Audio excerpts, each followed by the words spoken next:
I'm Jeff Cornwall, and this is Breaking Business. Today I'm here with Chris Sloan with Baker Donaldson and with Susanna Herring with Hot Yoga Plus.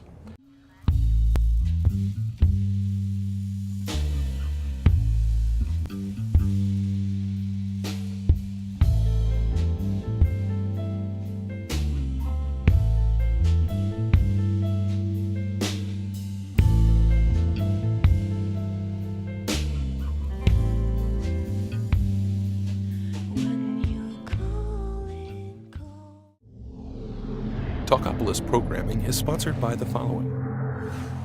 Highland Hills, a multicultural, diversified funeral home supporting the entire Davidson County community.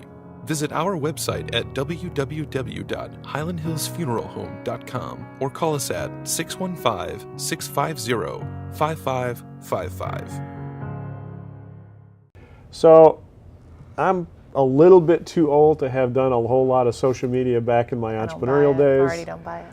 However, I have heard that that's been a big part of your strategy in terms of what you've done to promote your business. You want to talk a little bit about what you do? Yeah, social media is come on so fast. I remember when I first moved to Nashville, I guess it was 5 years ago now, and someone was talking about a conference for how to use social media to grow your business, and I thought, how boring. There's no way. And it is insane. Now, it has to be, you have to have a dedicated person hired to do it. All of my studios have dedicated social media people. And they're... So you pay people to Facebook? I pay people to Facebook, and you have to choose. There's Facebook, there's Twitter, there's Instagram now, so there have to be pictures. There's Pinterest, there is, what's the blog one? There's a blog one. Tumblr. Oh, yeah, there's Tumblr. Yeah. How do you do it? What's the approach? What's the strategy? For me, I went out and found a couple people who are very good at it and said, please help me. We actually did hire someone to do a social media strategy for us, which the interesting thing is 10 years ago, this industry didn't even exist, and now you pay someone to come in and consult with you on what your strategy is.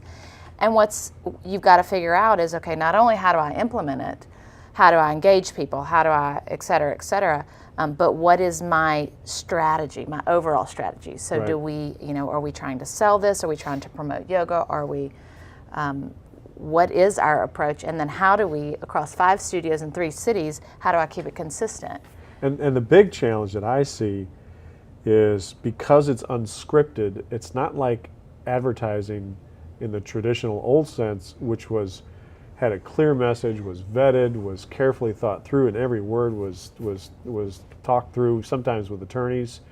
This stuff is just kind of wide open. And that's the conflict, right? I mean, that's the conflict, is that social media is in many ways designed to be spontaneous and unscripted, but when you're talking about marketing and PR and legal risk, it introduces a lot of problems into the equation. I see companies all the time, both big and small, that run into issues. There are common legal issues you run into with social media.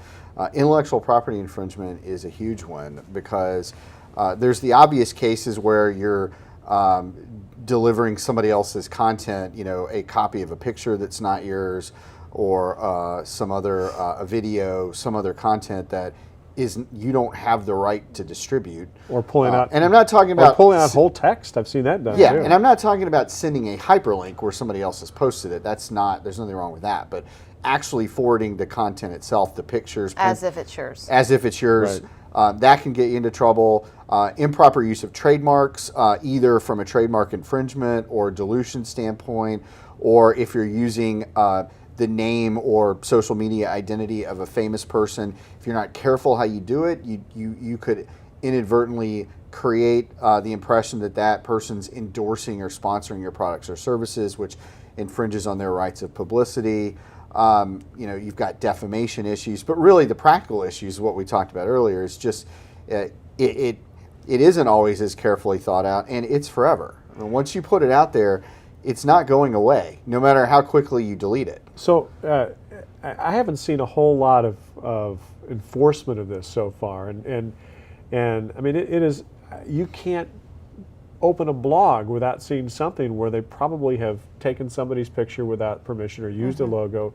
I mean, is this just changing the face of that whole arena forever, or is there going to start to be a reckoning? with all Well, this? I think what's happening is it's pushing the boundaries a little bit. It's the same thing that we went through when the internet started. It pushed the boundaries of intellectual property laws and some of these other laws because we have a new technology that created issues that no one foresaw when these laws were created. We're going through a little bit of that, maybe not quite as extreme with social media.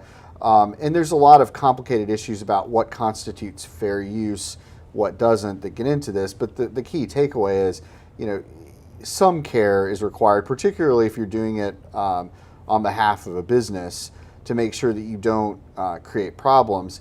But the other thing, honestly, is you can both hurt and harm your brand by how you do it. I mean, I've seen a lot of instances where I have a friend who has a huge following on Twitter, and he had a very bad experience with a customer service representative from a company that actually generally has a good reputation. And he tweeted about it, and they did the smart thing, which is they responded right off the bat. But what they did when they responded was they took it offline. They said, "Man, we're sorry about your experience. Please private message me your phone number, and I'm going to call you right now. We're going to make this right." And he did, and they did. And then he suddenly posted a tweet back saying, "They took care of it. I'm happy. This was great." Contrast that with what the mistake that a lot of people make is trying to have this dialogue Online. publicly on Twitter. Right. Dialogue is not the right it's word. social yeah. media 101. When you talk to social media strategists, that's what they'll always tell you. So what would you tell? What would you tell Suzanne in terms of she's got staff? I mean, they're probably staff that give classes too. Well, yeah. So I've got a great example. Jack Black, the comedian and Yeah. actor, came to our studio. He was in Nashville doing a show.